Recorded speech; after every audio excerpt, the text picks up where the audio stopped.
En los antiguos relatos de la mitología griega, existen guerras tan vastas que no solo enfrentan a dioses y monstruos, sino que explican el propio equilibrio del mundo. Después de la titanomaquia, la gran guerra que enfrentó a titanes y dioses por el control del mundo, se produjo una batalla de dimensiones similares o incluso mayor, la gigantomaquia, la épica batalla entre los dioses del Olimpo y los gigantes, nacidos de la misma tierra que pisamos. La gigantomaquia fue la gran batalla del enfrentamiento entre el orden y el caos, una batalla con sed de venganza tras la derrota que una vez aconteció, entre lo establecido y lo primitivo y entre el cielo que gobierna y la tierra que se revela. Acomódate, relaja la mente y deja que este viaje te lleve a un tiempo remoto, cuando incluso los dioses temían perderlo todo. Porque así comienza la historia de la gigantomaquia. Si te gustan este tipo de vídeos e historias, no te olvides de darle a like, suscribirte y escribir en comentarios desde donde nos estás viendo. Antes de que los dioses del Olimpo gobernaran el cielo, la tierra y el mar, el universo estaba regido por fuerzas más antiguas, más vastas y más cercanas al origen mismo del tiempo. Fueron los titanes quienes dominaron el cosmos durante una era remota, nacidos de Gea, la tierra, y Urano, el cielo estrellado. Eran seres colosales, personificaciones de los grandes principios del mundo, y su poder parecía eterno, inamovible. Cronos, el más joven y astuto de los titanes, había destronado a su padre Urano y reinado durante lo que los mitos describen como una edad dorada. Sin embargo, el equilibrio que Cronos impuso estaba sostenido por el miedo. Temía a sus propios hijos, pues una profecía le había advertido que uno de ellos acabaría arrebatándole el poder, del mismo modo que él lo había hecho con su padre. Para evitarlo, Cronos devoraba a cada uno de sus descendientes nada más nacer. Pero el destino, en la mitología griega, rara vez puede ser evitado. Rea, esposa de Cronos, logró salvar a su hijo menor, Zeus, ocultándolo en la isla de Creta.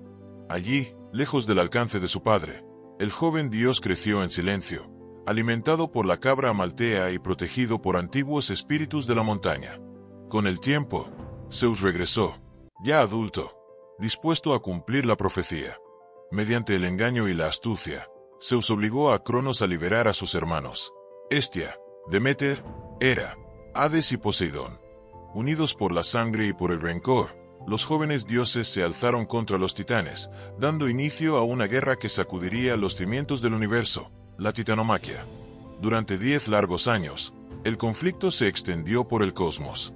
El cielo ardía con relámpagos, la tierra se resquebrajaba y los mares se agitaban sin descanso. Titanes y dioses luchaban con una fuerza capaz de alterar la propia estructura de la realidad. Sin embargo, el enfrentamiento parecía condenado al estancamiento. Ambos bandos eran inmensamente poderosos, y ninguno lograba imponerse de forma definitiva.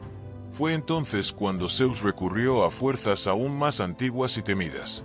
Liberó del Tártaro a los cíclopes, artesanos divinos de un solo ojo, y a los hecatónquiros, gigantes de 100 brazos y 50 cabezas. En agradecimiento, los cíclopes forjaron para Zeus el rayo, para Poseidón el tridente y para Hades el yelmo de invisibilidad. Con estas armas, la balanza de la guerra comenzó a inclinarse. Finalmente, los olímpicos lograron la victoria. Los titanes fueron derrotados y arrojados al Tártaro, una prisión profunda y oscura, tan alejada del mundo como la tierra lo está del cielo. Allí quedaron encadenados, vigilados eternamente por los hecatónquiros. El orden antiguo había sido destruido, y uno nuevo surgía de sus ruinas. Tras la guerra, los dioses vencedores se repartieron el dominio del cosmos. Zeus gobernaría el cielo y el rayo, Poseidón, los mares, Hades, el inframundo. La tierra y el Olimpo quedarían bajo la supervisión conjunta de los dioses olímpicos, y la humanidad comenzaría lentamente su propia historia bajo esta nueva autoridad divina. A simple vista, parecía que el caos había sido derrotado para siempre. El universo, al fin, había encontrado un equilibrio. Sin embargo, bajo la superficie de este nuevo orden, permanecía latente una herida profunda. Gea, la Madre Tierra, no había olvidado el destino de sus hijos titanes, ni el castigo que Zeus les había impuesto. En su silencio, la Tierra aún guardaba rencor. La titanomaquia no fue el final de los grandes conflictos divinos, sino tan solo el primero. La victoria de Zeus consolidó el poder del Olimpo, pero también sembró las semillas de una nueva rebelión. Porque mientras los dioses celebraban su triunfo, en las profundidades de la tierra, algo comenzaba a gestarse lentamente, algo destinado a desafiar de nuevo el orden del cosmos. Cuando la titanomaquia llegó a su fin y los hijos de Gea fueron derrotados, el universo celebró la victoria de un nuevo orden. Los dioses olímpicos proclamaron la paz, el equilibrio, la justicia. Pero para la Tierra, aquella guerra no había sido una liberación, sino una pérdida. Los titanes no eran solo fuerzas antiguas que habían sido superadas, eran sus hijos, nacidos de su propia esencia, ahora encadenados en la oscuridad más profunda del Tártaro. Gea no se alzó de inmediato contra Zeus. No gritó su dolor ni desafió abiertamente el poder del Olimpo. La Tierra rara vez actúa con prisa. Su respuesta fue el silencio. Un silencio largo, denso, cargado de memoria. Mientras los dioses repartían el cosmos y los mortales comenzaban a poblar la superficie del mundo, Gea permanecía observando, recordando. Cada montaña, cada valle y cada grieta del suelo conservaban el eco de la derrota de los titanes. Para los dioses jóvenes, el pasado era algo que debía quedar atrás. Para Gea, el pasado nunca desaparece, se deposita, capa tras capa, como los sedimentos que forman la tierra misma. El castigo impuesto por Zeus no fue solo una cuestión de justicia divina, sino una herida abierta en el cuerpo del mundo. Zeus representaba el cielo, la altura, la distancia. Gobernaba desde lo alto, separando, ordenando, estableciendo leyes. Gea, en cambio, era cercanía, profundidad, continuidad. No imponía normas, sostenía. No castigaba, recordaba. Y en esa diferencia esencial comenzó a gestarse el conflicto que más tarde sería conocido como la gigantomaquia. Aunque Zeus se proclamara rey de dioses y hombres, su poder no era absoluto. Dependía de la estabilidad del mundo que Gea mantenía. Cada templo erigido sobre la tierra, cada rayo que golpeaba el suelo, cada juramento pronunciado sobre ella, reforzaba una verdad antigua. El orden del Olimpo se apoyaba, literalmente, sobre la madre tierra. Con el paso del tiempo, el encierro de los titanes se volvió definitivo. Sus voces dejaron de escucharse incluso en los sueños de los dioses. Pero Gea seguía sintiendo su presencia en las profundidades. Sabía que no estaban muertos. Sabía que sufrían. Y sabía que Zeus había decidido que aquel sufrimiento era un precio aceptable por la estabilidad del cosmos. Ese fue el momento en el que el rencor de Gea comenzó a tomar forma. No como una emoción violenta, sino como una certeza lenta e inamovible. El orden impuesto por Zeus no era el único posible. Había sido construido sobre el castigo, sobre el olvido forzado, sobre la negación de lo antiguo. Y la tierra, que nunca olvida, no podía aceptar eso eternamente. Los mitos griegos describen a Gea como una fuerza que rara vez actúa de manera directa. Prefiere engendrar, permitir que otros lleven a cabo su voluntad. Así lo había hecho con Cronos contra Urano, y así comenzaría a hacerlo de nuevo. Pero antes de cualquier acción, hubo espera. Una espera profunda, casi imperceptible, como el lento crecimiento de una raíz bajo el suelo. Durante este tiempo, los dioses olímpicos se confiaron. Creyeron que la derrota de los titanes había cerrado para siempre la era de las grandes rebeliones. Zeus gobernaba con firmeza, Atenea aportaba sabiduría, Apolo imponía armonía. Todo parecía en equilibrio.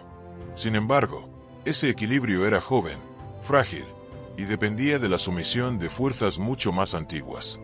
Gea observaba desde abajo, sintiendo cada paso, cada batalla menor, cada construcción humana.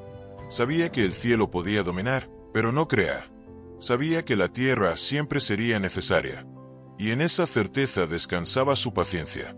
La gigantomaquia no nació de un arrebato ni de un deseo inmediato de destrucción. Nació de una memoria larga, de un dolor antiguo y de la convicción de que ningún orden es eterno si ignora sus raíces.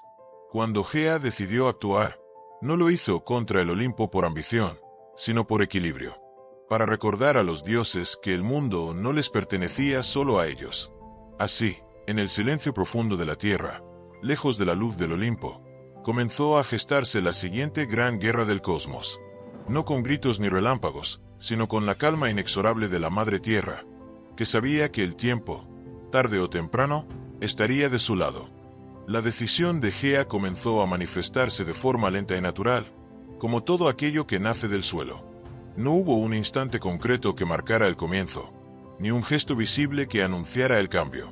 La creación, para la Madre Tierra, no es un acto repentino, sino un proceso paciente, casi imperceptible, que se desarrolla a lo largo del tiempo. De ese modo surgieron los gigantes, no como gobernantes destinados a reinar, como lo habían sido los titanes, sino como fuerzas de confrontación, concebidas para desafiar, para romper, para poner a prueba el orden recién establecido. Las fuentes antiguas ofrecen distintas versiones sobre su origen, pero todas coinciden en un mismo punto. Los gigantes estaban profundamente ligados a la tierra, tanto en su nacimiento como en su destino. Algunos relatos cuentan que nacieron de la sangre de Urano, derramada sobre Gea cuando el cielo fue castrado por Cronos. Aquella sangre, absorbida por la tierra, no se perdió. Permaneció latente, transformándose con el paso de las eras hasta dar forma a estos nuevos seres. Otros mitos hablan simplemente de hijos directos de Gea, engendrados en su seno como respuesta al castigo impuesto a los titanes. En ambos casos, su origen no pertenece al cielo ni al Olimpo, sino a las profundidades del mundo. Los gigantes crecieron ocultos, lejos de la mirada de los dioses. No habitaban palacios ni montañas sagradas, sino cavernas, llanuras agrestes y regiones salvajes donde la tierra aún no había sido domesticada. Su aspecto reflejaba su naturaleza: cuerpos colosales, fuerza desmedida, rasgos que mezclaban lo humano con lo monstruoso. En muchas representaciones, sus piernas terminaban en serpientes, símbolo de su vínculo eterno con el suelo que los había creado. A diferencia de los titanes, los gigantes no representaban conceptos cósmicos ni leyes fundamentales. Eran, más bien, la expresión de una oposición cruda, primaria, casi instintiva. No buscaban gobernar el universo ni establecer un nuevo orden. Su propósito era el enfrentamiento mismo, el choque directo contra los dioses del Olimpo. Eran la respuesta de la tierra a la autoridad del cielo. Mientras los gigantes crecían en silencio, una antigua profecía comenzó a circular entre los dioses.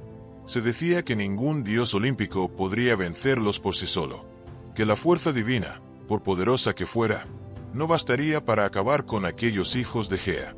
Para derrotarlos, sería necesaria la ayuda de un mortal, un ser nacido de la tierra, pero capaz de alzarse contra ella. Esta profecía introdujo una inquietud nueva en el Olimpo. Zeus, que había logrado imponerse sobre titanes y monstruos, comprendió que su poder tenía límites. Por primera vez desde la titanomaquia, el futuro no estaba completamente bajo su control. La guerra que se avecinaba no sería una simple demostración de fuerza divina, sino una prueba de colaboración entre mundos distintos. El conocimiento de esta profecía no aceleró el conflicto, sino que lo ralentizó aún más. Los dioses observaron, esperaron, se prepararon, y los gigantes, ajenos o indiferentes a los temores del Olimpo, continuaron existiendo como una amenaza latente, anclados a la tierra que los hacía casi invulnerables. Algunos relatos afirmaban que mientras tocaran el suelo que los había visto nacer, no podían morir. La tierra los fortalecía, los regeneraba, los protegía. Este vínculo convirtió el enfrentamiento futuro en algo especialmente peligroso. Cada golpe contra un gigante era también un golpe contra la propia Gea. Cada intento de destruirlos implicaba desafiar directamente a la Madre Tierra. La guerra que se aproximaba no enfrentaría solo a dioses y monstruos, sino a dos principios opuestos: el orden celeste y la fuerza profunda del mundo. Mientras tanto, los mortales ignoraban por completo lo que estaba a punto de desatarse. Caminaban sobre la tierra sin saber que bajo sus pies se agitaban fuerzas destinadas a cambiar el destino del cosmos. El mundo seguía su curso, aparentemente en calma, sostenido por una tensión invisible. Así, sin proclamaciones ni batallas, la gigantomaquia comenzó mucho antes de que se lanzara el primer rayo o se arrancara la primera montaña. Comenzó en el silencio de la creación, en la espera de una profecía y en la certeza de que el equilibrio alcanzado tras la caída de los titanes no era definitivo. El enfrentamiento era inevitable, no porque alguien lo deseara con urgencia, sino porque el propio mundo, en su profundidad más antigua, lo había decidido. Los gigantes no eran simplemente enemigos de los dioses, ni monstruos surgidos al azar para llenar los relatos de violencia y caos. En la mitología griega ocupan un lugar muy concreto, casi necesario, dentro del equilibrio del mundo. Su existencia responde a una lógica profunda, simbólica, que va más allá del enfrentamiento físico con el Olimpo. Para comprender la gigantomaquia, es imprescindible detenerse en quiénes eran realmente estos seres y qué representaban para los antiguos griegos. En primer lugar, los gigantes encarnaban una forma de poder distinta a la de los dioses olímpicos. Mientras Zeus y los suyos gobernaban desde la altura, desde el cielo luminoso y ordenado, los gigantes pertenecían al ámbito de lo bajo, de lo cercano, de lo terrestre. No se elevaban por encima del mundo, formaban parte de él. Su fuerza no provenía de leyes divinas ni de autoridad cósmica, sino de la materia misma, de la solidez de la tierra, de lo primitivo y persistente. Su naturaleza era profundamente ambigua. En muchos relatos conservaban rasgos humanos, rostros reconocibles, torsos similares a los de los hombres, miradas que podían expresar furia, dolor o desafío. Pero esa humanidad estaba siempre incompleta, deformada o mezclada con elementos monstruosos. Serpientes en lugar de piernas, cuerpos desproporcionados, tamaños imposibles. No eran plenamente humanos ni completamente bestias. Habitaban un espacio intermedio, incómodo, que los hacía inquietantes. Este carácter híbrido no era casual. Simbolizaba lo que aún no ha sido civilizado, lo que no ha sido sometido al orden. Los gigantes representaban aquello que existe antes de las normas, antes de las leyes, antes de la separación clara entre lo humano y lo divino. Eran, en cierto modo, la imagen de un mundo sin límites definidos. A diferencia de otros monstruos mitológicos, los gigantes no actuaban en soledad. No eran amenazas aisladas que un héroe pudiera eliminar para restaurar la paz. Su fuerza residía también en lo colectivo. Aparecen siempre como un grupo, como una masa poderosa, difícil de contener. Esto refuerza su simbolismo como fuerza natural, una avalancha, un terremoto, una erupción. Fenómenos que no pueden detenerse con un solo gesto. Su aspecto físico, descrito y representado de múltiples formas en el arte griego, buscaba transmitir esa sensación de exceso. Los cuerpos de los gigantes eran grandes incluso para los estándares divinos. Sus armas no eran delicadas ni refinadas, rocas arrancadas del suelo, árboles utilizados como lanzas, montañas convertidas en proyectiles. Todo en ellos hablaba de una relación directa y brutal con el entorno. No construían, no cultivaban, no organizaban. Su vínculo con la tierra no era el del agricultor ni el del gobernante, sino el de quien toma y arranca sin medida. En este sentido, los gigantes simbolizan una fuerza anterior a la cultura, anterior al pensamiento racional que los griegos asociaban con el Olimpo, especialmente con dioses como Atenea o Apolo. También resulta significativo que los gigantes carezcan de una jerarquía clara. No hay entre ellos un rey supremo equivalente a Zeus o Cronos. Algunos destacan por su fuerza o ferocidad, pero ninguno gobierna al resto de manera estable. Este detalle refuerza la idea de que representan el caos organizado solo por impulsos, no por estructuras duraderas. En el imaginario griego, el Olimpo encarnaba la polis ideal: orden, leyes, roles definidos. Los gigantes eran su opuesto simbólico. No vivían en ciudades ni respetaban límites. Su mera existencia cuestionaba la idea de que el mundo debía estar regido por normas claras y permanentes. Por eso su enfrentamiento con los dioses no es solo una guerra mítica, sino una confrontación ideológica. El simbolismo de las serpientes que a menudo sustituyen las piernas de los gigantes es especialmente revelador. La serpiente, en la mitología griega, está asociada a la tierra, a lo cíclico, a lo que se arrastra y se renueva. No se eleva, no vuela, permanece en contacto constante con el suelo. Al dotar a los gigantes de este rasgo, los mitos refuerzan su condición de seres anclados al mundo material, imposibles de separar completamente de la tierra que los sustenta. Desde una perspectiva más profunda, los gigantes pueden interpretarse como la personificación de los miedos humanos ante la naturaleza indómita.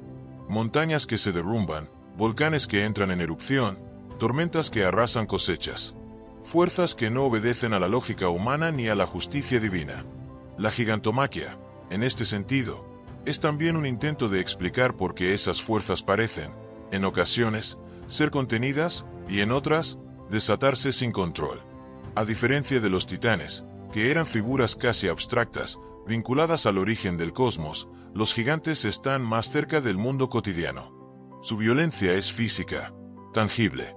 Sus combates dejan huellas en el paisaje.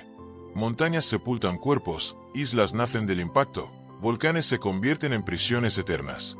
El mundo geográfico de Grecia se explica, en parte, a través de sus derrotas.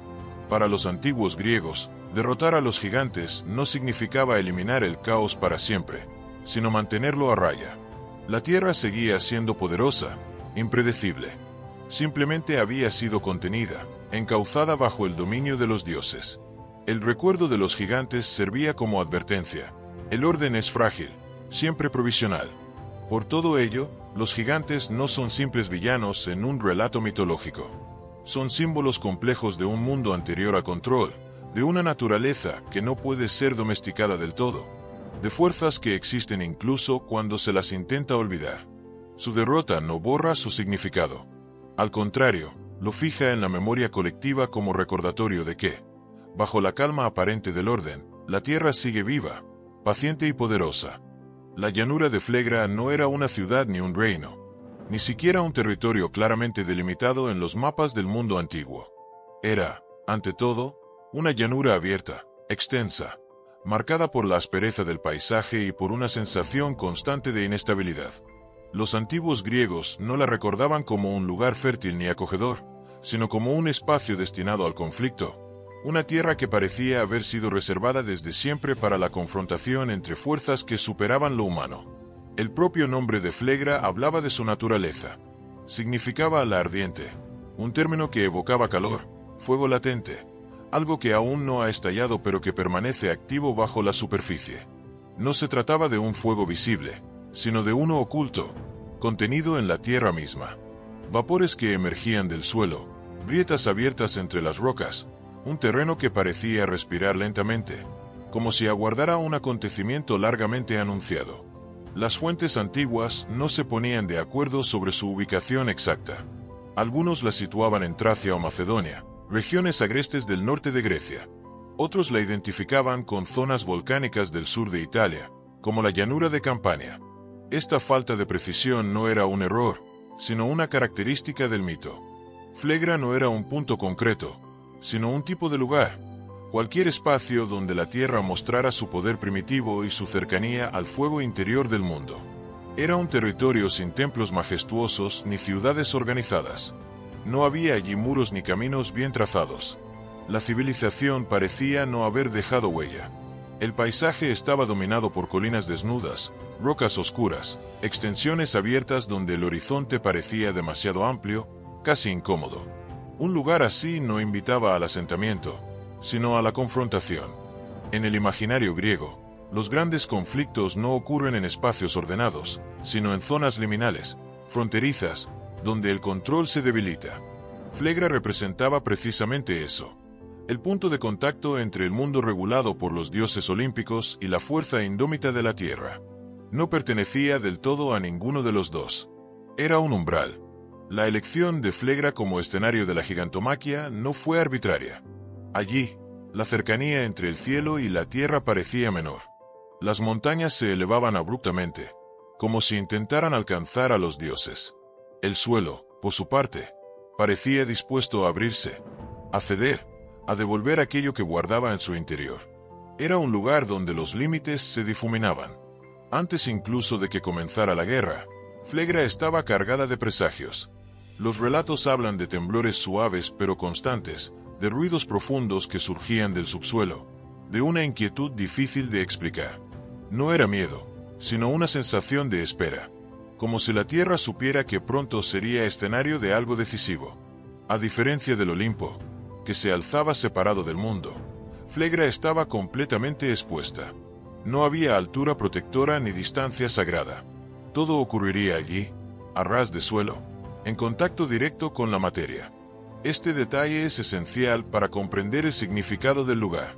La gigantomaquia no sería una guerra aérea ni celeste, sino un enfrentamiento profundamente físico, ligado al paisaje.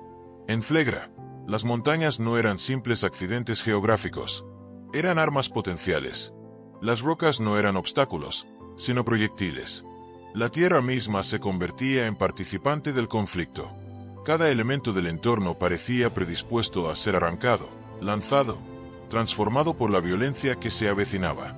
Los antiguos griegos entendían que ciertos lugares acumulaban historia, memoria y destino.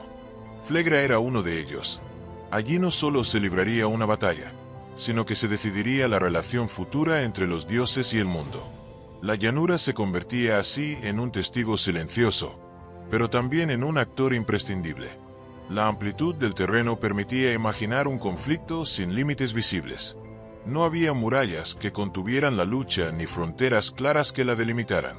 El combate podía extenderse, expandirse, afectar a regiones cercanas. Esta apertura reforzaba la idea de que lo que iba a suceder en Flegra no quedaría confinado a ese lugar. Además, Flegra carecía de protección divina previa. No estaba consagrada a ningún dios en particular. No era un santuario ni un espacio sagrado tradicional. Esta ausencia la convertía en un terreno neutral, pero también vulnerable. Un espacio donde las normas habituales podían romperse sin sacrilegio. Para el espectador antiguo, Flegra representaba el escenario ideal para una guerra de esta magnitud. No por su belleza ni por su valor estratégico, sino por su simbolismo. Era la tierra en su estado más puro, más cercano al origen, aún no moldeada por el orden olímpico. Así, cuando los gigantes emergieron y los dioses se prepararon para el enfrentamiento, Flegra ya estaba lista. No necesitaba ser transformada.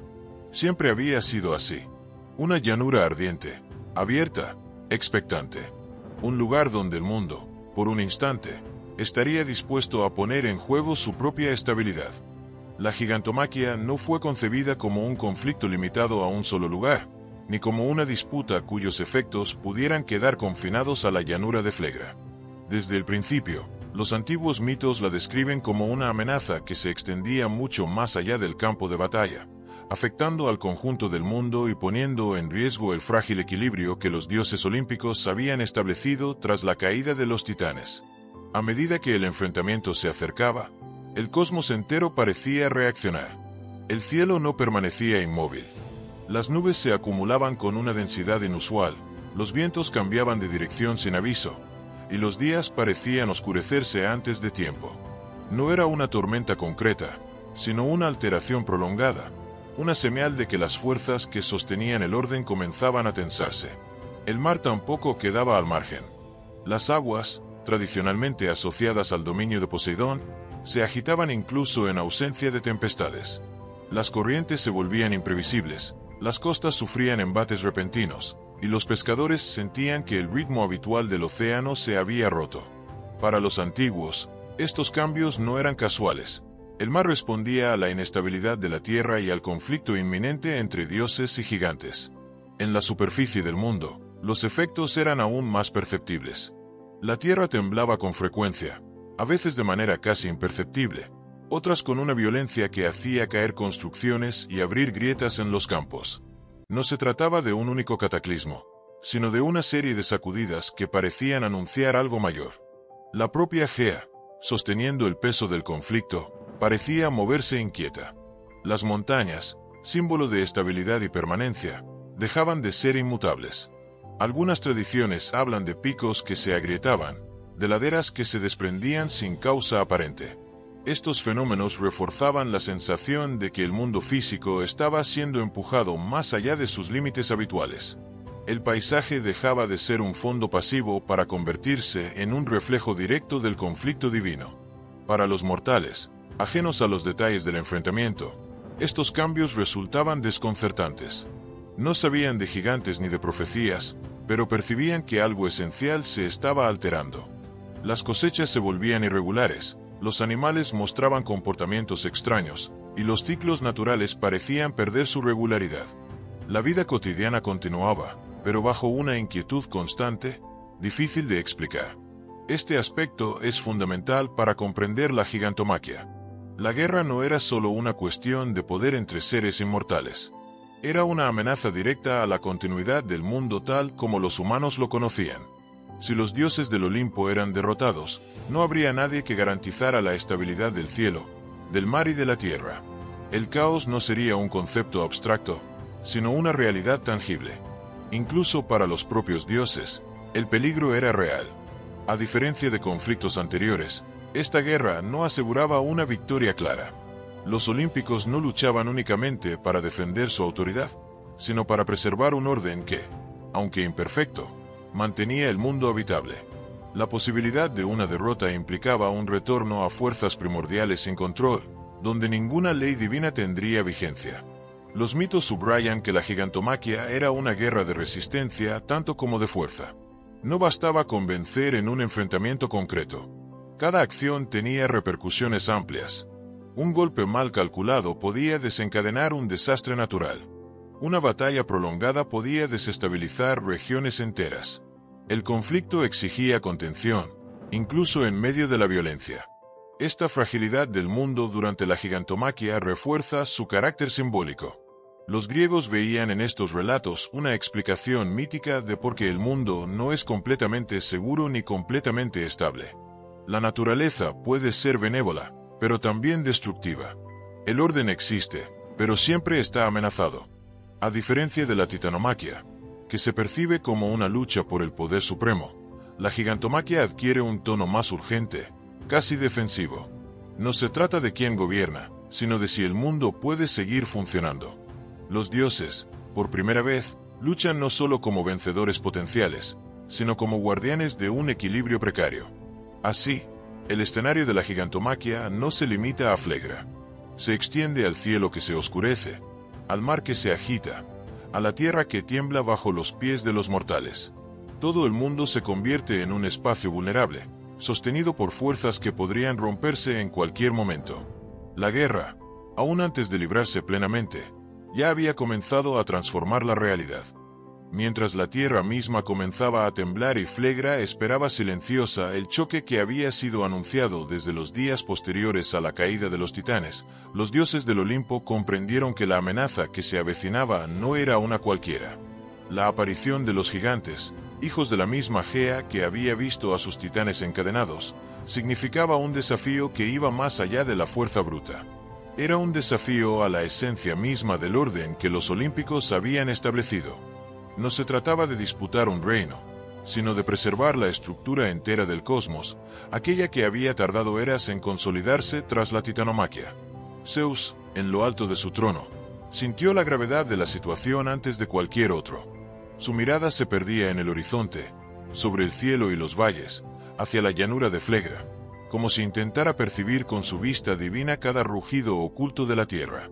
Sabía que los gigantes no eran simples adversarios. Su fuerza residía en lo primitivo, en lo ancestral, en aquello que los dioses podían intentar contener pero no dominar completamente. Cada golpe que un gigante daría sería también un eco del poder de Gea, un recordatorio de que la tierra, en su silencio paciente, no olvida. Zeus no era un dios que se moviera sin contemplación.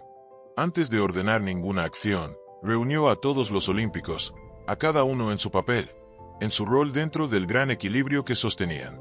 Hestia, la guardiana del hogar y del fuego sagrado, permaneció en silencio, su presencia calmante, recordando la necesidad de mantener la unidad del grupo. Hera, su esposa y reina de los dioses, observaba con una mezcla de determinación y preocupación, consciente de que su influencia política sobre los otros olímpicos sería crucial para sostener la moral antes del enfrentamiento.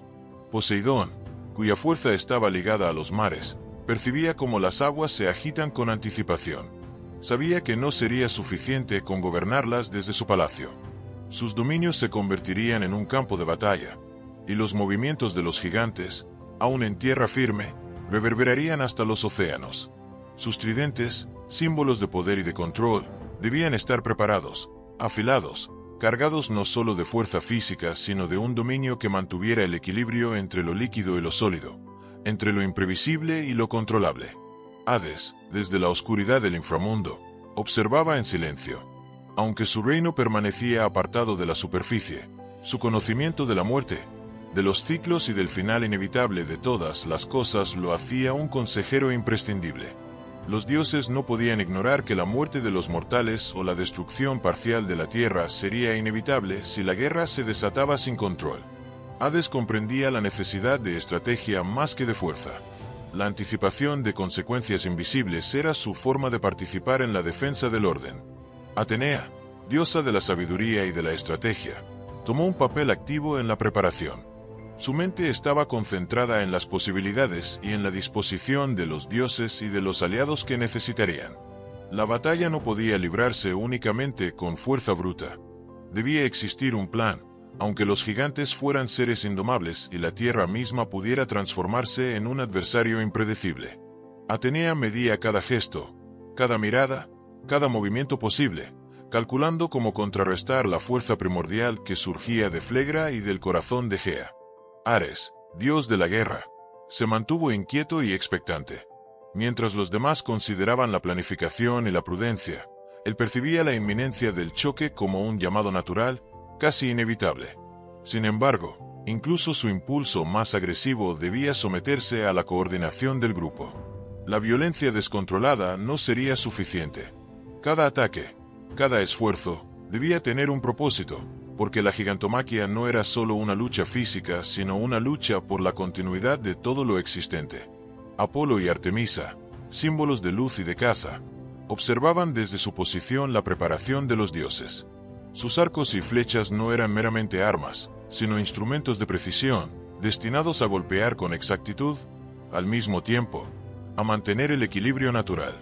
Apolo contemplaba la luz del sol filtrándose sobre las nubes oscuras, percibiendo los cambios del cielo como indicios del poder que los gigantes ejercían sobre el entorno. Artemisa, en silencio, sentía la pulsación de la tierra bajo sus pies, anticipando movimientos y golpes, siguiendo la cadencia del mundo que se preparaba para temblar. Hermes, mensajero de los dioses, se movía de un lado a otro con una calma casi imperceptible. Sabía que la comunicación sería vital. Llevar órdenes, transmitir información, coordinar movimientos. La guerra no se libraría únicamente con fuerza, sino con la capacidad de reaccionar, de adaptarse a los cambios y de mantener al grupo unido, pese a la magnitud de la amenaza. Cada palabra que pronunciaba era medida, cada gesto, calculado. La preparación de los Olímpicos no era solo física. Era un proceso que incluía concentración, reflexión y meditación sobre la magnitud del desafío. Debían entender no solo a los gigantes, sino también la tierra que los sostenía, los cielos que los rodeaban y los efectos que cada acción tendría sobre el mundo. La batalla que se avecinaba era tanto cósmica como material, y los dioses eran conscientes de que cualquier error podía tener repercusiones que excedieran incluso su poder. Parte de esta preparación incluyó la concentración sobre sus armas y sus dones. Zeus afiló el rayo con una precisión que pocos podían imaginar. No era simplemente un proyectil de fuerza, sino un instrumento cargado de juicio y control.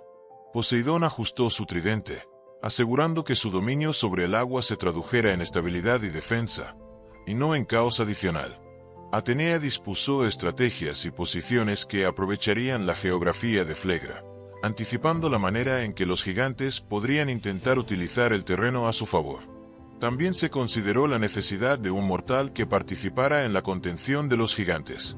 La profecía que indicaba que los dioses solos no podrían vencerlos había sido transmitida a Zeus y a Atenea. Su inclusión no era un gesto de desesperación, sino un reconocimiento de que el mundo y sus leyes no podían ser dominados únicamente desde el Olimpo. Este mortal sería un puente, una extensión de la fuerza divina que pudiera intervenir allí donde la divinidad sola no bastaba. En los días previos a la batalla, los dioses también realizaron observaciones sobre Flegra y sus alrededores, percibiendo cada irregularidad del terreno y cada señal que la tierra pudiera emitir. Las grietas, los vapores, los cambios sutiles en la densidad del aire eran signos de que el suelo mismo estaba activo, consciente, listo para participar en el conflicto. Para los olímpicos, esta percepción no era opcional. Comprender la tierra significaba poder utilizarla, anticiparla y evitar que se convirtiera en aliada de los gigantes. La moral entre los dioses, pese a su confianza, también debía ser sostenida. La magnitud del desafío podía ser intimidante incluso para quienes habían derrotado a los titanes.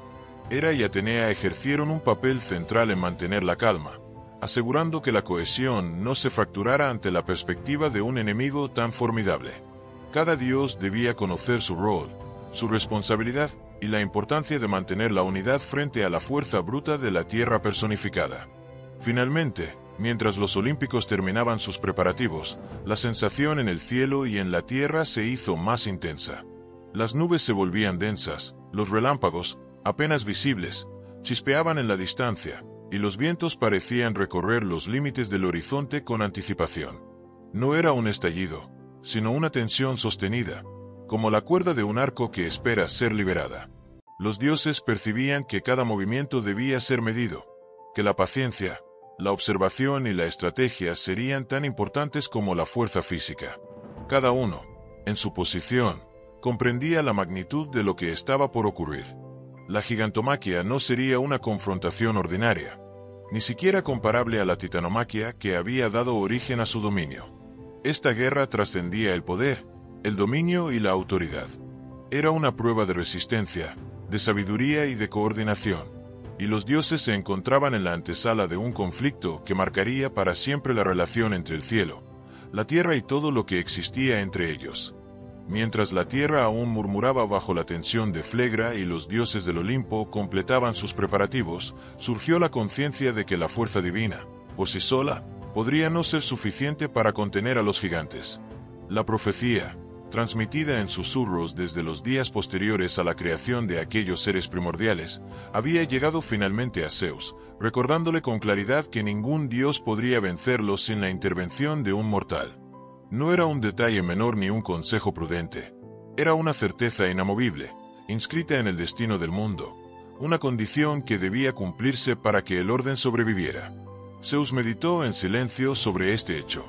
Su mirada recorrió el horizonte y el suelo que sostenía la llanura de Flegra, percibiendo cada vibración, cada irregularidad que pudiera anticipar los movimientos de los gigantes.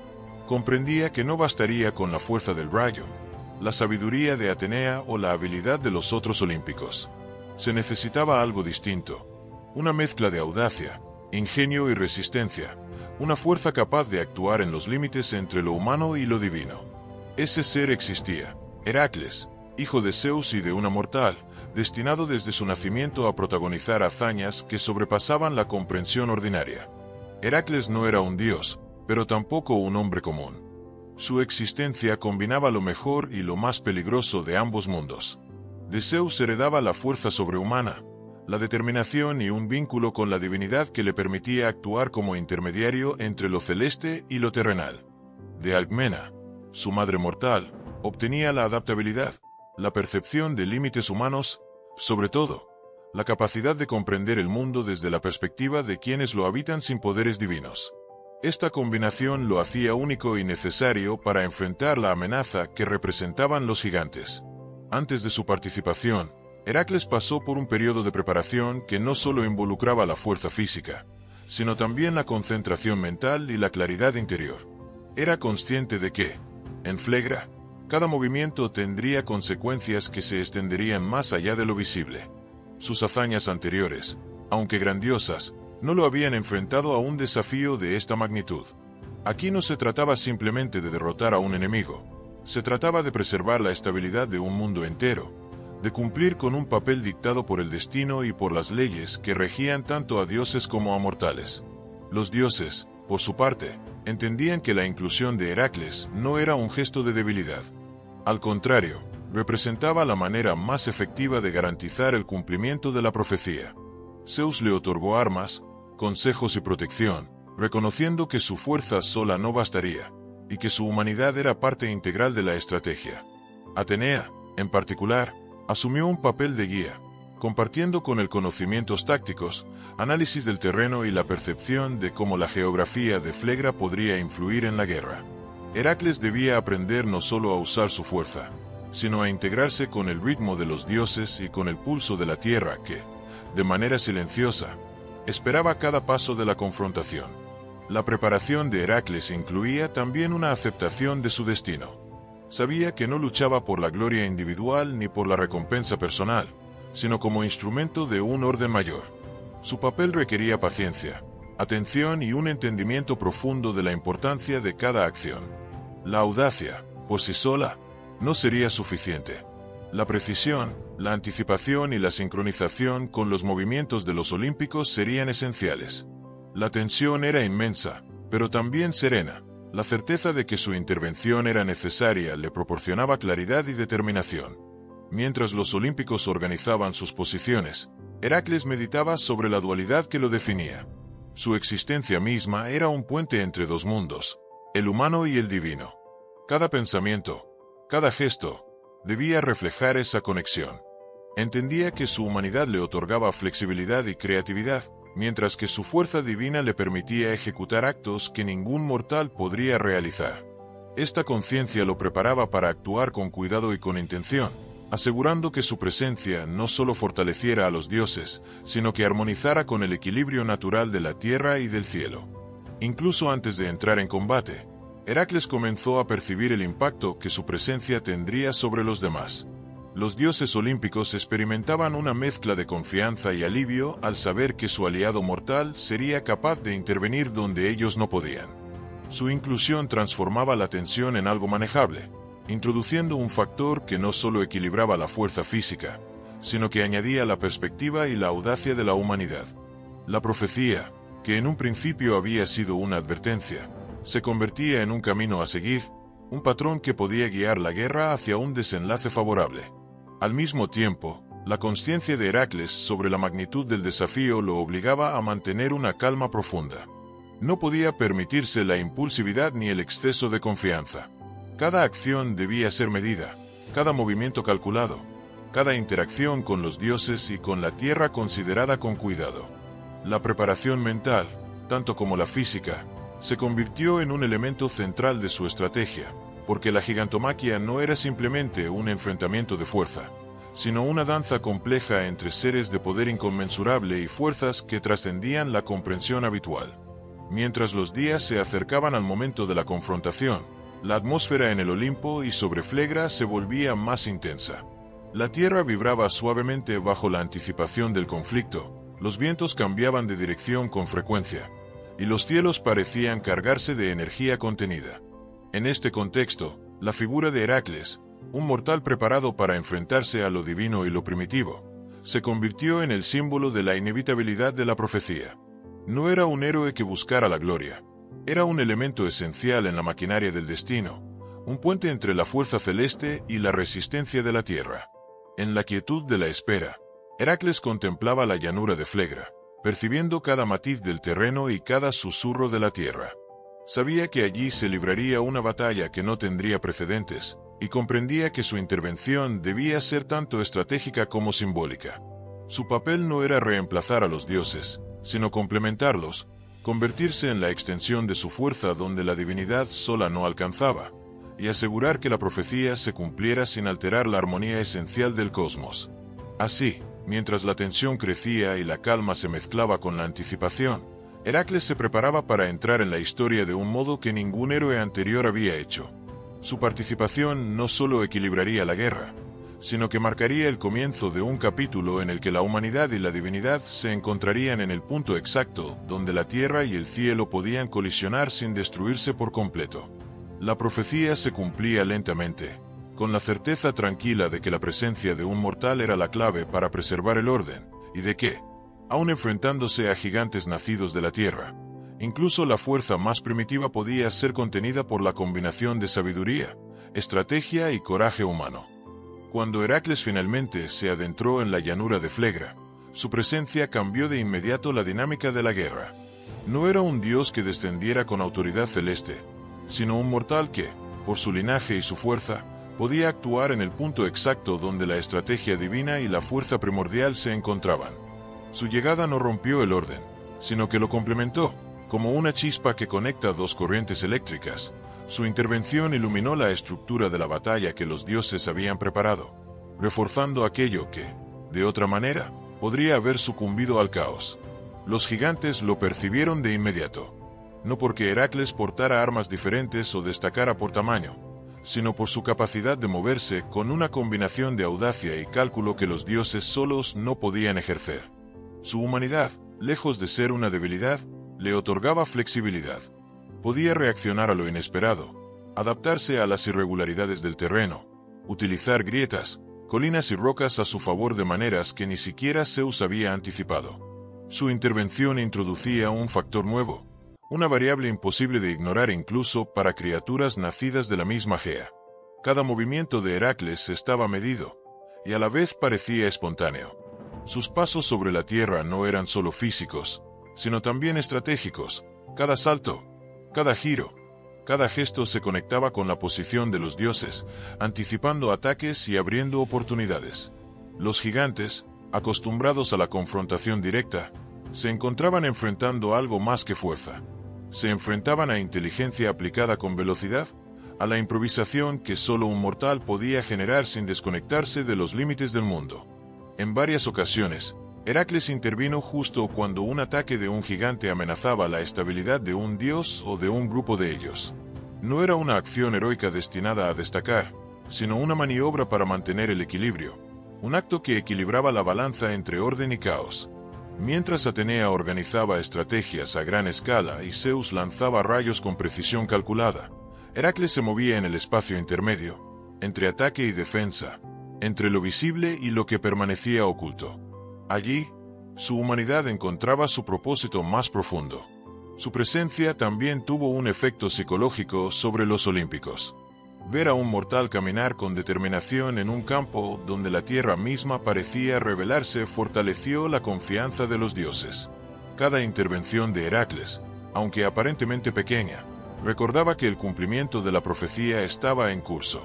Su habilidad para actuar en los momentos críticos permitió que los dioses pudieran concentrarse en mantener la cohesión general de la batalla, confiando en que el héroe mortal cubriría los vacíos que su fuerza sola no alcanzaba a llenar. Los gigantes, por su parte, comenzaron a percibir la diferencia. No eran simples contendientes a los que se podía enfrentar con arrebato.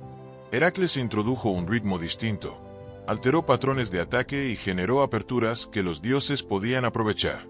Su combinación de fuerza y astucia hacía que la guerra dejara de ser una sucesión de golpes descontrolados y se convirtiera en un conflicto donde la estrategia, la paciencia y la precisión se imponían lentamente, sin que el caos absoluto llegara a dominar. Su intervención también mostró la importancia de la colaboración entre lo humano y lo divino. Heracles no combatía solo, actuaba como un puente entre el intelecto táctico de Atenea, la fuerza de Zeus y el dominio elemental de Poseidón, integrando cada movimiento con los planes generales del Olimpo. Cada acción suya reforzaba la estructura de la batalla, asegurando que los gigantes no pudieran explotar ninguna vulnerabilidad de los dioses. Era la combinación perfecta.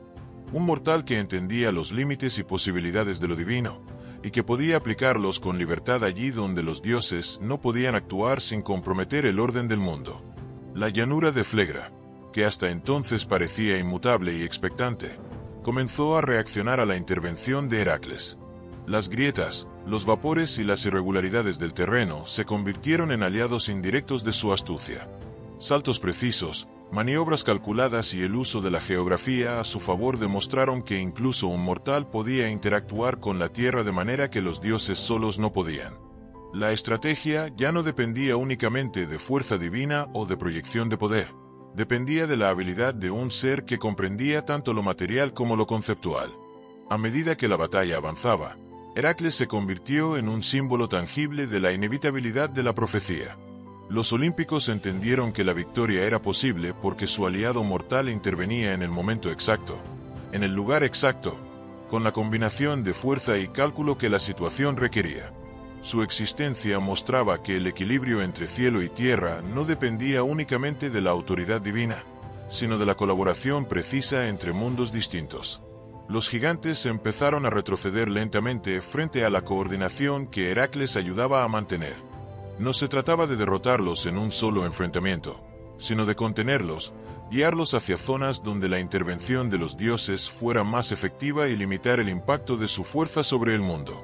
La presencia de un mortal en medio del combate creó una capa adicional de control, una manera de asegurarse de que el caos no alcanzara su máxima expresión. Incluso en los momentos más críticos, Heracles conservaba la calma que la situación requería. Su audacia no era impulsiva, sino consciente y medida. Cada acción tenía un propósito: preservar a los dioses, guiar el curso de la batalla y garantizar que la profecía se cumpliera sin alterar la armonía esencial del mundo. Era un equilibrio entre acción y paciencia, entre fuerza y precisión, que solo alguien con su linaje podía lograr. Así, mientras los gigantes luchaban con fuerza inhumana y los olímpicos desplegaban toda su potencia, la intervención de Heracles marcó la diferencia. No era un protagonista que buscara la gloria personal, sino un ejecutor de la voluntad del destino, un mortal que actuaba en perfecta sincronía con la estrategia divina. Su papel aseguraba que la guerra, aunque violenta y caótica, pudiera ser contenida y dirigida, permitiendo que el orden, aunque amenazado, no se desmoronara. En última instancia, la presencia de Heracles convirtió la gigantomaquia en un conflicto no solo de poder, sino de equilibrio y colaboración. Su humanidad, combinada con la fuerza que heredaba de Zeus, permitió que la profecía se cumpliera, que los dioses mantuvieran su control y que la tierra, testigo silencioso de la batalla, no reclamara completamente su independencia. La guerra avanzaba, feroz y decisiva, pero la intervención del héroe mortal aseguraba que el mundo, aunque sacudido y transformado, continuara existiendo en equilibrio. Porfirión, uno de los gigantes más temibles, surgió con la presencia de quien encarna la ira primordial de la tierra. Su tamaño era imposible de calcular desde una perspectiva humana. Su fuerza, tan vasta que parecía arrastrar el suelo con cada paso, como si la llanura misma respondiera a su voluntad. Pero no estaba solo contra la divinidad. Zeus y Heracles, en perfecta coordinación, se preparaban para enfrentarlo. Porfirión atacó primero, con un rugido que resonó como un eco profundo en las montañas circundantes. Cada movimiento suyo levantaba nubes de polvo, y las rocas parecían inclinarse bajo su peso. No era un enemigo que pudiera ser contenido únicamente con rayos o golpes. Su fuerza era la manifestación viva de la tierra que lo había engendrado, y en cada embestida se podía percibir la potencia de Gea misma. Los dioses comprendieron que un enfrentamiento frontal sería inútil si no se combinaban fuerza y estrategia. Zeus, sosteniendo el rayo cargado de su poder, se mantuvo en calma, observando con paciencia. Sabía que Porfirión no podía ser vencido solo con fuerza bruta. La clave residía en la coordinación. Mientras Zeus canalizaba su poder en descargas precisas, Heracles se movía con la flexibilidad y la audacia de un mortal, saltando, esquivando y atacando los puntos que la divinidad sola no podía alcanzar. La combinación de lo humano y lo divino se volvió crucial.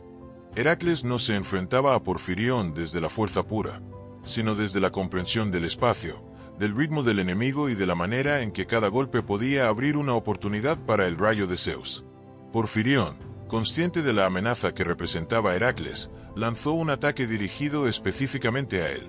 El suelo tembló bajo su peso, y las rocas se desplazaron como si fueran juguete de su fuerza. Heracles, ágil y atento, encontró un refugio momentáneo tras un saliente de roca, mientras Zeus aprovechaba la distracción para lanzar un rayo con precisión calculada. No era la violencia lo que definía este combate, sino la sincronía, un baile entre lo mortal y lo divino que convertía la fuerza bruta de Porfirión en un elemento que podía ser dirigido y contenido. Cada golpe que el gigante daba, aunque formidable, revelaba una apertura, y cada movimiento de Heracles era la manifestación de la profecía cumplida. Sin un mortal, los dioses no podrían ganar. El choque no era instantáneo ni fugaz. Cada intercambio, cada impulso, se prolongaba, como si el tiempo mismo se adaptara a la magnitud de la confrontación.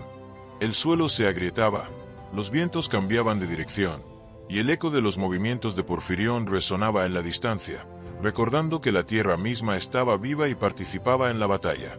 Finalmente, después de un esfuerzo conjunto que combinaba fuerza, estrategia y percepción, Porfirión fue contenido. No destruido, pero obligado a retroceder, reconociendo la imposibilidad de vencer sin que la profecía se cumpliera completamente. Mientras este enfrentamiento se desarrollaba, otro choque igualmente significativo tomaba lugar en otra parte de la llanura. Encélado, otro de los gigantes, surgió con una presencia igualmente imponente, pero con una fuerza más sutil y constante, vinculada al fuego interior de la tierra y al movimiento de las montañas. Atenea, diosa de la sabiduría y de la estrategia, se enfrentó a él no solo con armas, sino con una combinación de inteligencia, velocidad y precisión que reflejaba la capacidad de los dioses de transformar la violencia en orden. Encélado avanzó, su cuerpo gigantesco desplazando el suelo y provocando temblores que se extendían a kilómetros de distancia. Atenea, ligera y concentrada, se movía con la certeza de quien comprende tanto al adversario como el entorno en que lucha. Cada maniobra suya anticipaba los movimientos de Encélado, transformando la energía de la tierra en una extensión de su propia estrategia. No era un combate de fuerza pura, sino de adaptación, de interacción con el mundo que los rodeaba. Durante el enfrentamiento, Encélado lanzó proyectiles naturales, piedras arrancadas de las colinas, troncos de árboles, elementos que parecían surgir de la propia tierra. Atenea los esquivaba con movimientos calculados, redirigiendo la energía de cada impacto y utilizando los desechos del combate para crear nuevas oportunidades. Cada acción suya era medida, no solo para defenderse, sino para guiar el curso del combate hacia un resultado que preservara el equilibrio del mundo. En algún momento del enfrentamiento, Encélado fue herido por un golpe estratégico de Atenea, lo que provocó un cambio inesperado en el flujo de energía de la Tierra. Desde su cuerpo, emanaron vapores y lavas que comenzaron a elevarse, y así, según las tradiciones, nació el monte Etna. La diosa no había destruido al gigante por completo. En lugar de ello, su intervención transformó su fuerza destructiva en una manifestación permanente del paisaje, un recordatorio de la interacción entre la violencia primordial y el orden estratégico. El fuego y el humo que se elevaban desde la tierra se convirtieron en un símbolo de que incluso en la confrontación más intensa, la fuerza podía ser contenida y convertida en algo que perdurara. Los combates de Porfirión y Encélado muestran cómo la gigantomaquia no fue simplemente un enfrentamiento físico, sino una interacción compleja entre fuerza, estrategia y destino. Cada movimiento de los dioses y de Heracles no solo afectaba a sus oponentes, sino también al mundo que los rodeaba.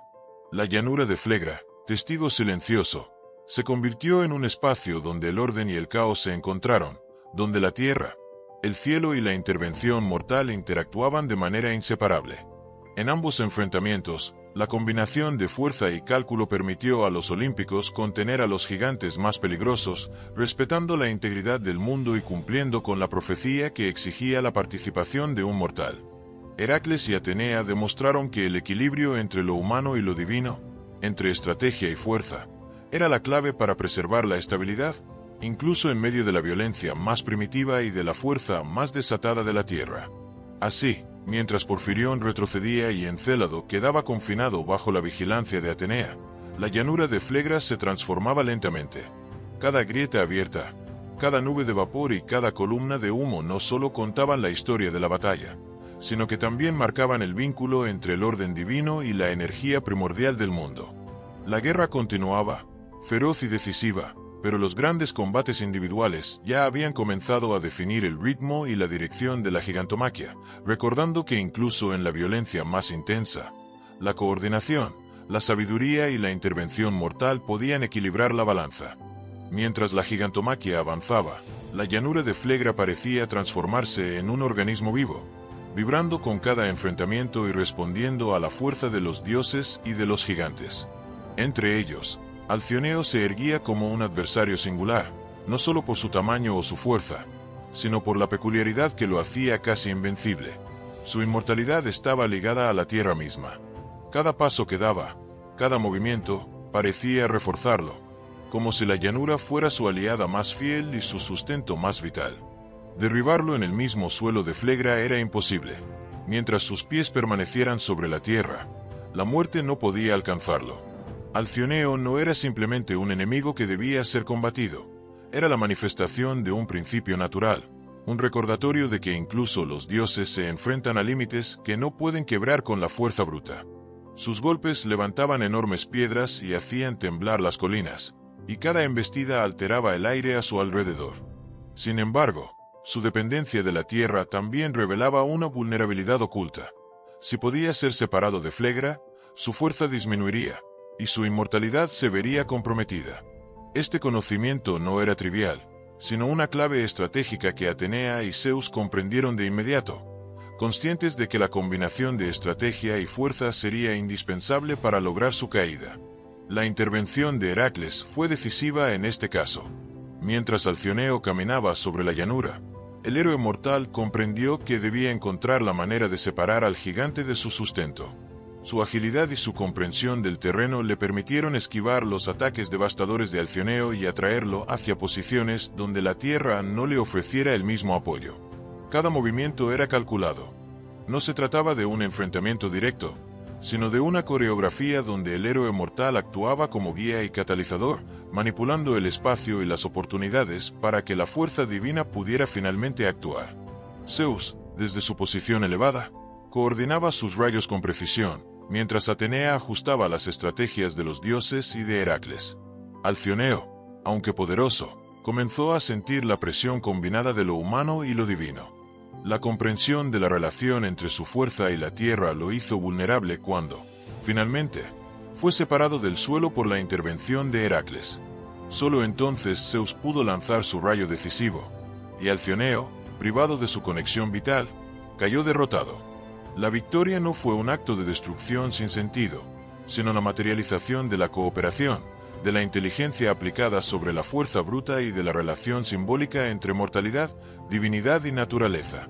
Mientras la caída de Alcioneo se consumaba, otros gigantes también desempeñaban su papel en la llanura de Flegra, contribuyendo a la complejidad de la batalla y al desafío que enfrentaban los olímpicos. Efialtes, Polibotes y otros surgieron con la energía contenida de la tierra, la furia acumulada de Gea y la impulsividad de quienes habían sido concebidos para desafiar el orden. Cada uno de ellos representaba una faceta distinta del caos primordial: fuerza descomunal, velocidad sorprendente, resistencia incansable, y un instinto que los conectaba con el terreno que pisaban. Efialtes avanzaba como un huracán concentrado. Su tamaño y agilidad combinados lo convertían en un adversario difícil de anticipar. Cada golpe suyo provocaba desplazamientos de tierra, grietas que se abrían y fragmentos de roca que salían disparados como si el mundo mismo participara de su ataque. Atenea y Heracles lo enfrentaron con una mezcla de vigilancia y paciencia, esquivando y anticipando sus movimientos, sin precipitarse en un enfrentamiento que pudiera aumentar el riesgo para los dioses y el mundo. Efialtes no era invencible, pero su velocidad y resistencia lo hacían un desafío constante que exigía coordinación y concentración. Polibotes, por su parte, se movía con la calma de quien comprende la magnitud de la llanura. Su fuerza era tal que los árboles se inclinaban y los surcos del suelo se llenaban de grietas a su paso. Sin embargo, su exceso de confianza y su dependencia de la energía de Flegra lo hacían vulnerable a maniobras estratégicas.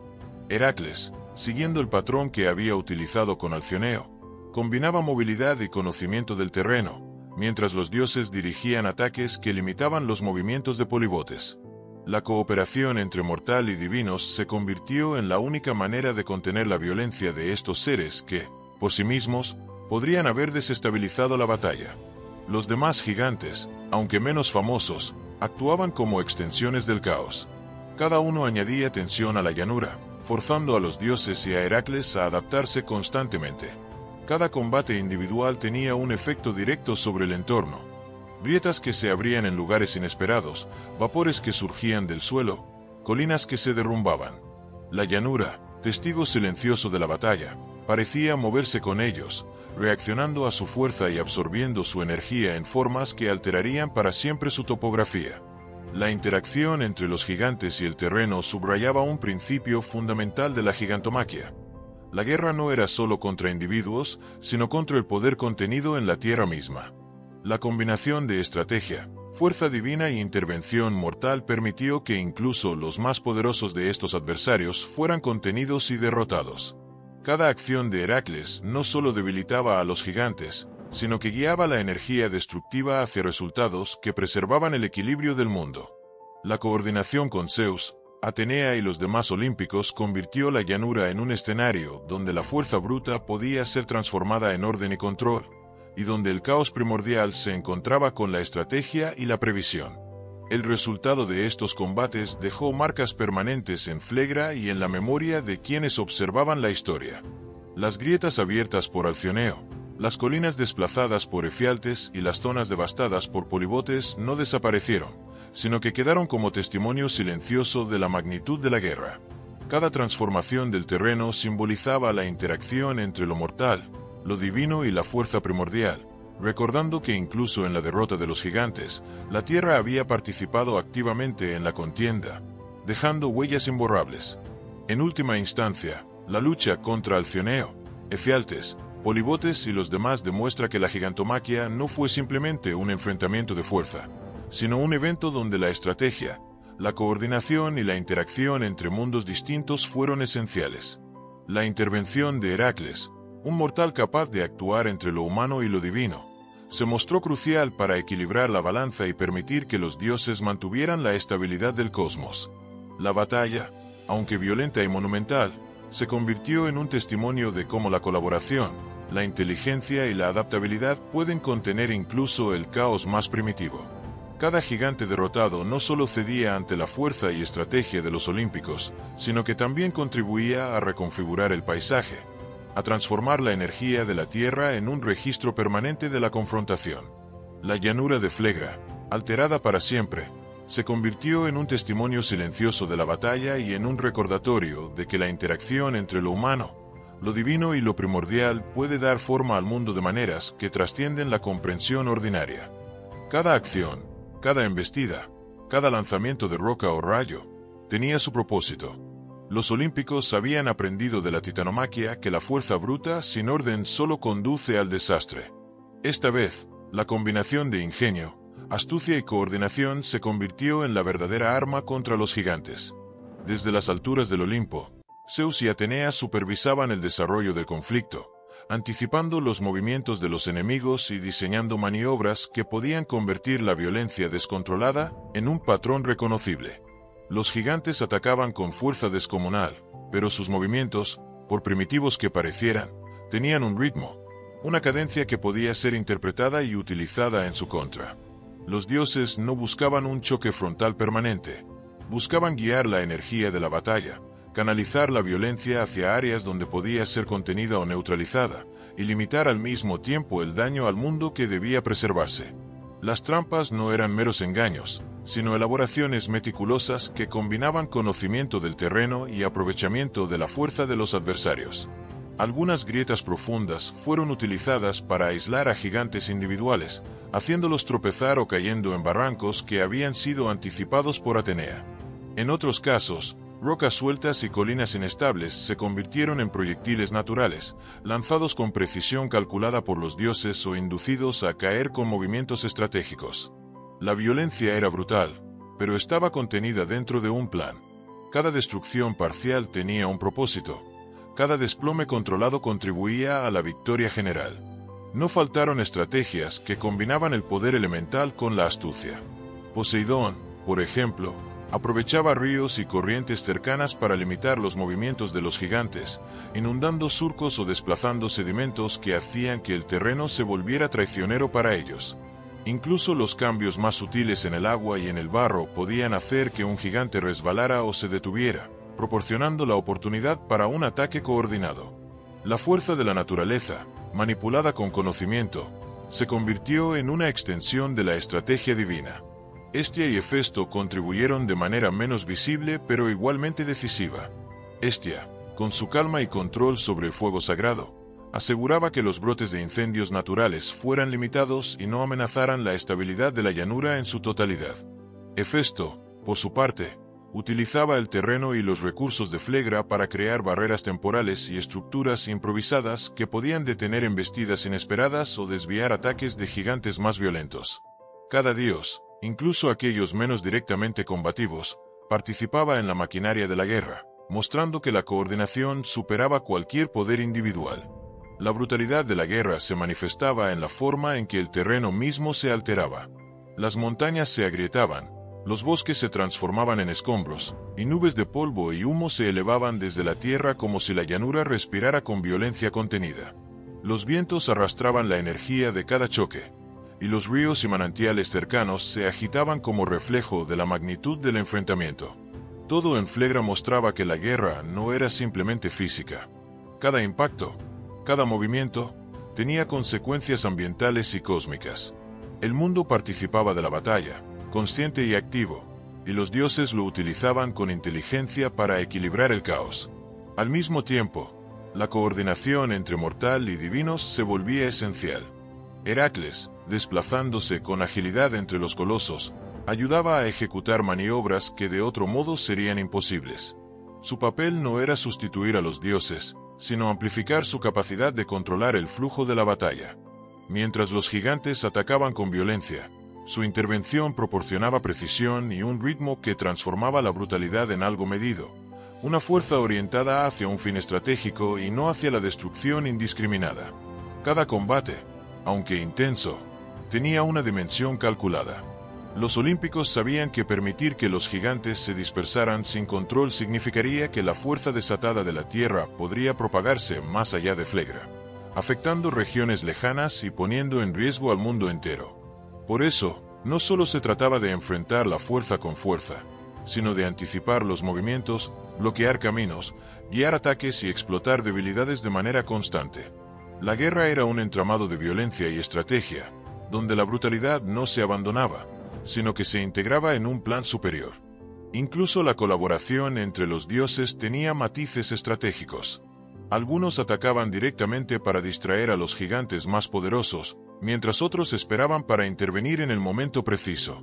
La sincronización era esencial. Un movimiento demasiado temprano o demasiado tardío podía convertir una ventaja en un desastre. La batalla se volvió un testimonio de paciencia y precisión, donde la violencia no era caótica, sino controlada y dirigida hacia el objetivo final de preservar el orden.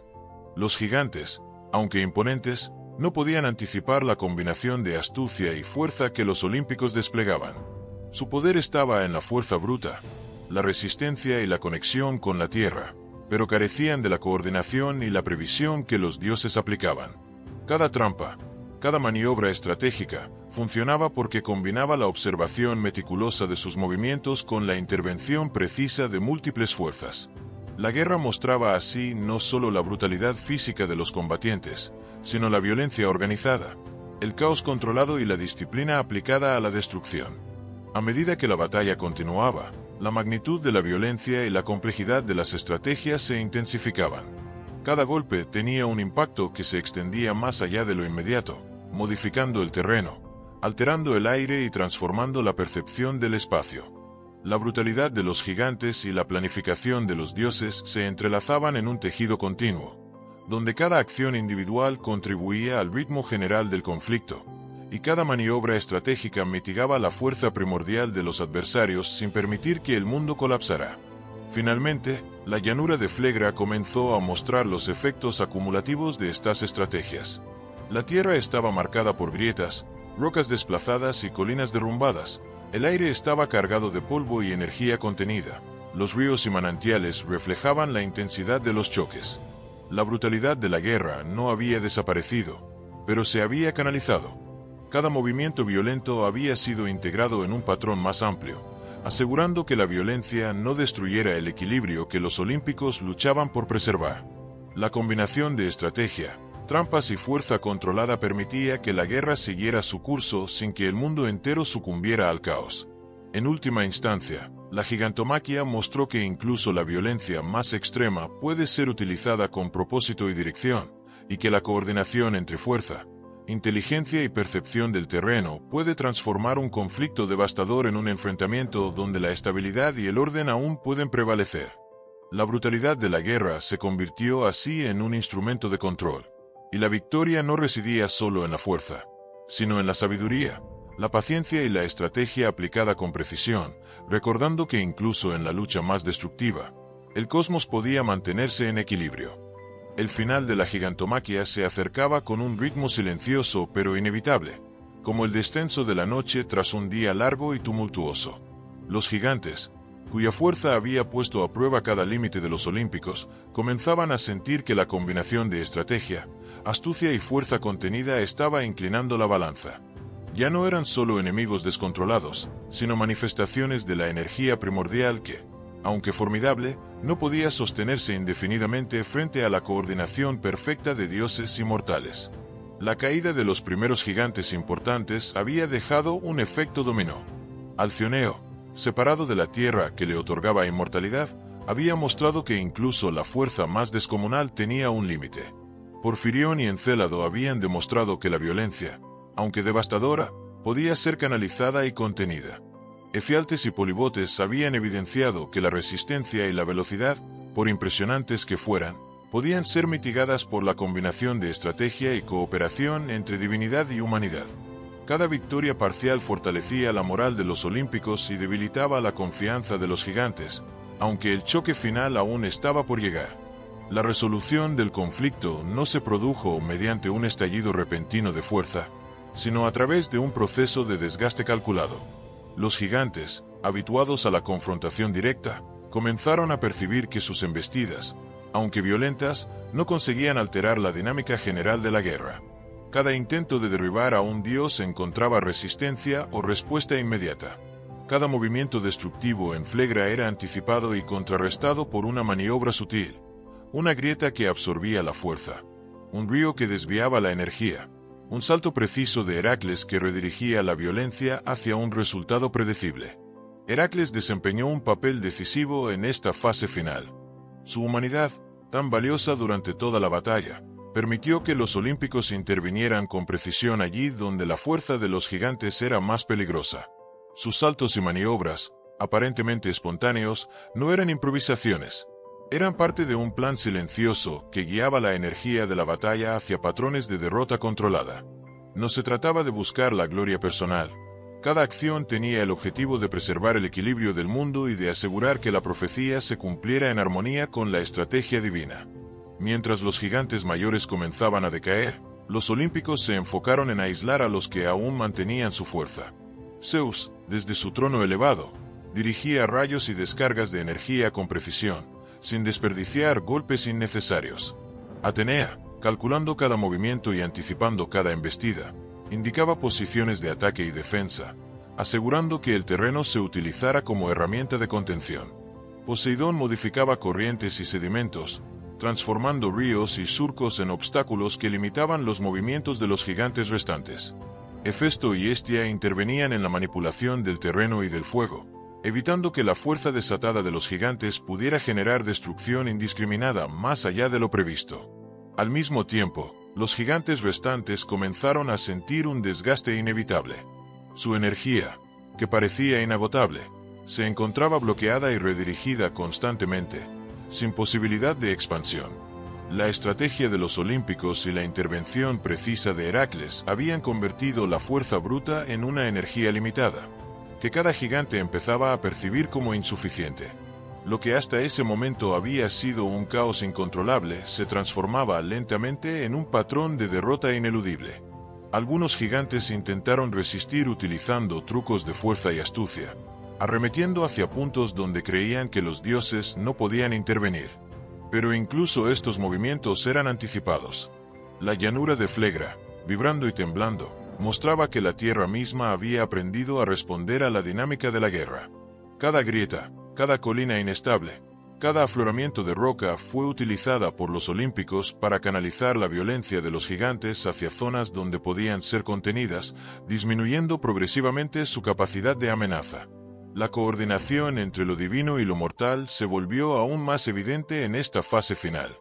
Heracles, moviéndose con la precisión de quien entiende los límites humanos y los alcances de lo divino, actuaba como catalizador de la estrategia.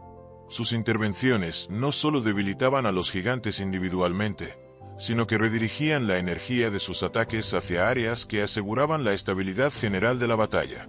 La interacción entre su humanidad y la fuerza de los dioses permitió que la caída de los gigantes fuera ordenada, evitando que la violencia descontrolada de sus últimos embates pudiera dañar el mundo que los olímpicos habían jurado proteger. A medida que la llanura se llenaba de grietas, escombros y vapores, los gigantes restantes comenzaron a perder la coordinación entre ellos. La conexión que habían tenido con la tierra, con el caos primordial, se veía interrumpida por la estrategia meticulosa de los dioses. Sus ataques se volvían cada vez más aislados, sus embestidas menos efectivas. La sensación de inevitabilidad crecía. El destino que había marcado la profecía comenzaba a cumplirse de manera visible, no como una consecuencia inmediata, sino como un desenlace que se manifestaba a través de la constancia, la paciencia y la precisión. Finalmente, los gigantes más resistentes fueron derrotados de manera gradual. Algunos fueron aislados en barrancos, otros atrapados por la manipulación del terreno, y algunos cayeron tras la intervención combinada de rayos de Zeus y maniobras de Heracles. No hubo gritos finales ni clímax de violencia desbordada. La derrota se produjo como un descenso controlado de la fuerza primordial, un retorno de la energía caótica a un orden que podía ser contenido. Cada caída de un gigante alteraba la llanura de Flegra, dejando grietas, colinas derrumbadas y humaredas que serían testimonio permanente de la batalla. El silencio posterior no fue inmediato, sino gradual. Los temblores de la tierra disminuyeron lentamente, los vientos cesaron, y las nubes de polvo se asentaron sobre la llanura. La energía que había sido desatada en la batalla se transformó en reposo. Los olímpicos, junto con Heracles, recorrieron la llanura, asegurándose de que los gigantes derrotados no pudieran regenerarse o volver a amenazar el orden. Cada intervención fue medida y contemplativa, no por indulgencia, sino por la necesidad de preservar un equilibrio delicado que había sido restablecido con esfuerzo. La resolución del conflicto también tuvo un efecto simbólico y cósmico. La derrota de los gigantes no solo significaba la victoria de los olímpicos, sino la confirmación de que el orden podía imponerse sobre el caos primordial. La llanura de Flegra, transformada por la batalla, quedaba como registro físico de los límites de la violencia y de la eficacia de la estrategia. Cada grieta, cada montaña derrumbada, cada columna de humo o lava se convirtió en un monumento silencioso, una lección perpetua sobre la relación entre fuerza, inteligencia y coordinación. Los olímpicos comprendieron que la batalla no había terminado con la simple derrota de los gigantes individuales. La guerra había sido un proceso de interacción constante entre lo divino, lo mortal y lo primordial. Cada victoria parcial, cada maniobra, cada intervención humana había contribuido a restablecer el orden sin destruir el mundo. La coordinación, la previsión y la paciencia se mostraron más decisivas que la fuerza bruta. La profecía, cumplida gracias a Heracles, demostraba que incluso los mortales podían ser esenciales para preservar el equilibrio universal. Con la caída de los últimos gigantes, el cosmos pareció respirar nuevamente. La tierra dejó de temblar de manera violenta, los ríos y manantiales retomaron su curso natural, y los cielos se despejaron de las nubes que habían acompañado la guerra. La llanura de Flegra, aunque marcada y transformada para siempre, era un testimonio de la capacidad de los dioses y de los mortales de enfrentar el caos sin permitir que la destrucción se extendiera más allá de lo necesario. La energía primordial, contenida y redirigida, permanecía presente en el terreno, pero bajo control, un recordatorio de que el orden había prevalecido sobre el desorden. Heracles, aunque mortal, se convirtió en un símbolo de esa cooperación entre mundos distintos. Su intervención, decisiva pero medida, mostró que la humanidad podía desempeñar un papel fundamental incluso en los conflictos más formidables. Los olímpicos, por su parte, reafirmaron que la victoria no era únicamente cuestión de poder, sino de estrategia, coordinación y comprensión profunda de la relación entre el caos y el orden. Así, la gigantomaquia llegó a su conclusión. La derrota de los gigantes no fue un acto aislado de fuerza, sino un proceso complejo, lleno de estrategia, paciencia y control. La llanura de Flegra quedó marcada para siempre, y el mundo, aunque transformado, había sobrevivido a la violencia primordial. La batalla, en toda su magnitud, dejó una lección duradera. Incluso frente a la fuerza más descomunal, la coordinación, la inteligencia y la intervención humana pueden preservar el equilibrio del cosmos y asegurar que el orden prevalezca. Cuando los últimos ecos de la gigantomaquia se desvanecieron, quedó un silencio profundo que parecía llenar no solo la llanura, sino también los cielos y los confines del mundo. La tierra, exhausta pero intacta en su esencia, había absorbido la violencia de la guerra y ahora se mostraba transformada, marcada por grietas, colinas derrumbadas y humaredas que surgían de volcanes recién formados. Cada señal de destrucción era, al mismo tiempo, un recordatorio de la victoria, de la disciplina de los dioses y de la intervención decisiva de Heracles, el mortal que había cruzado la línea entre lo humano y lo divino para asegurar el cumplimiento de la profecía. La llanura de Flegra, testigo silencioso de los choques más intensos, se convirtió en un monumento natural a la complejidad de la batalla. Los accidentes del terreno, las grietas abiertas por Alcioneo, Los cráteres dejados por los golpes de Porfirión y las columnas de humo que recordaban a Encélado y otros gigantes creaban un paisaje que hablaba del poder y la furia primordial, pero también de la capacidad de orden que la estrategia de los olímpicos había impuesto. Cada marca en la tierra se convirtió en un registro silencioso de la guerra, una memoria que resistiría el paso del tiempo mucho más allá de la fugacidad de la vida humana. El legado de la gigantomaquia no se limitó a la transformación física del mundo. También alteró la percepción de los dioses y de los mortales sobre la fuerza, la estrategia y la colaboración. Los olímpicos comprendieron que la victoria no había sido solo cuestión de fuerza bruta, sino de coordinación, paciencia y previsión. Cada intervención, desde el rayo de Zeus hasta las maniobras de Heracles, había mostrado que incluso la violencia más primitiva podía ser contenida y guiada con sabiduría.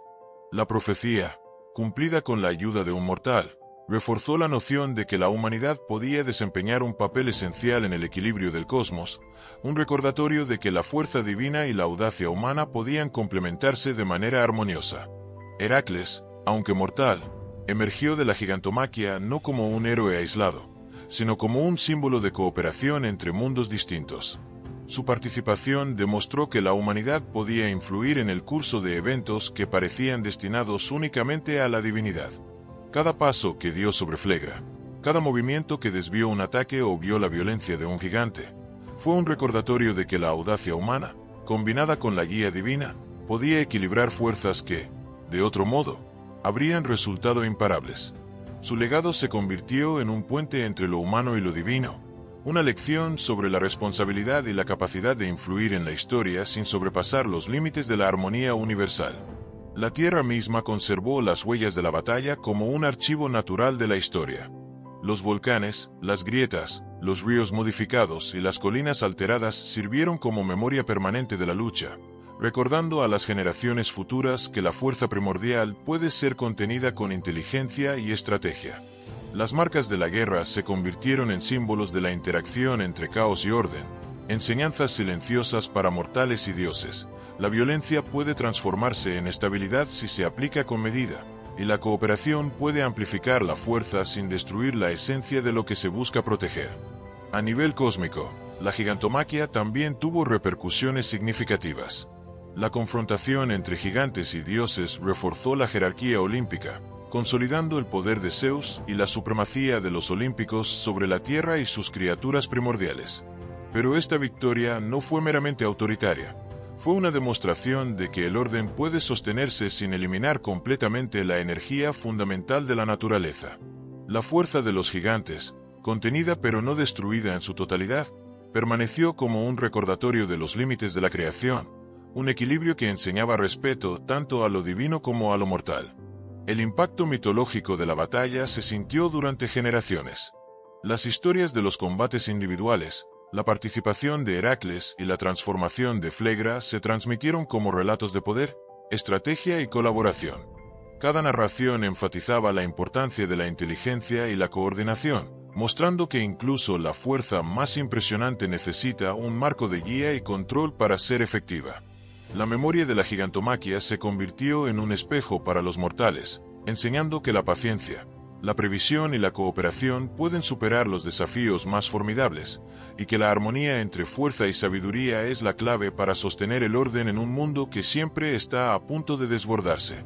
En última instancia, la gigantomaquia no solo resolvió el conflicto inmediato, sino que también estableció un precedente duradero. La fuerza desatada, por más intensa que sea, puede ser equilibrada por la estrategia y la intervención sabia.